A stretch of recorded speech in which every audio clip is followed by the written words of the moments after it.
शेतकरी मित्रांनो, राम राम नमस्कार. शेतकरी मित्रांनो, गेल्या 4-5 दिवसापासून आपल्याला व्हिडिओ टाकणं झालं नाही काही वैयक्तिक कामामुळे, परंतु आता पुन्हा एकदा व्हिडिओ टाकतोय. मित्रांनो, या व्हिडिओच्या माध्यमातून जाणून घेऊ आपल्या हाती आलेले सर्वच ठिकाणचे ताजे कापसाचे भाव. त्याचबरोबर मित्रांनो, आता कापूस हंगाम संपत आलेला आहे आणि भरपूर शेतकऱ्यांकडे आता कापूस सुद्धा शिल्लक राहिलेला नाही. परंतु शेतकऱ्याकडे जे इतर पीक असेल, कांदा असेल, गहू असेल, ज्वारी असेल, इतर जे पीक असेल, तर ते इतर पिकाचे बाजारभाव मी आता उद्यापासून सांगतोय.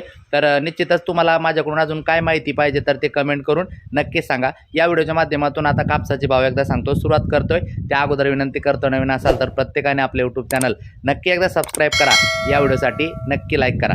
सुरुवात करतो मित्रांनो, मांडळे ते जास्तीत जास्त 7,550, फुलगाव जास्तीत जास्त 7,750, देऊळगाव राजा 7,820 रुपये, वरोरा 7,575 रुपये, अकोला बोरगाव मंजू 8,010 रुपये, उमरेड 7,580 रुपये, घाटंजी 7,900 रुपये, अकोला 8,010 रुपये, भद्रावती 7,450 रुपये, जालना 8,986 रुपये, अमरावती 7,650 रुपये, सावनेर 7,600 रुपये, वसमत परभणी खाजगी बाजार 7,600, चिखली बुलढाणा 6,800 आणि पांढरकवडा यवतमाळ 7,800 रुपये. तर असे वेगवेगळे भाव चालू आहे. तुमच्याकडे काय परिस्थिती कमेंट करा. अजून कोण शेतकरी अजून कापूस ठेवलेला असेल तर ते सुद्धा कमेंट करा. तुमच्याकडून मला काय अपेक्षा आहे, म्हणजे मी काय तुम्हाला माहिती सांगू इच्छितो ते सुद्धा कमेंट करा. भेटूया पुढच्या व्हिडिओमध्ये. एवढ्यासाठी इतकंच. धन्यवाद.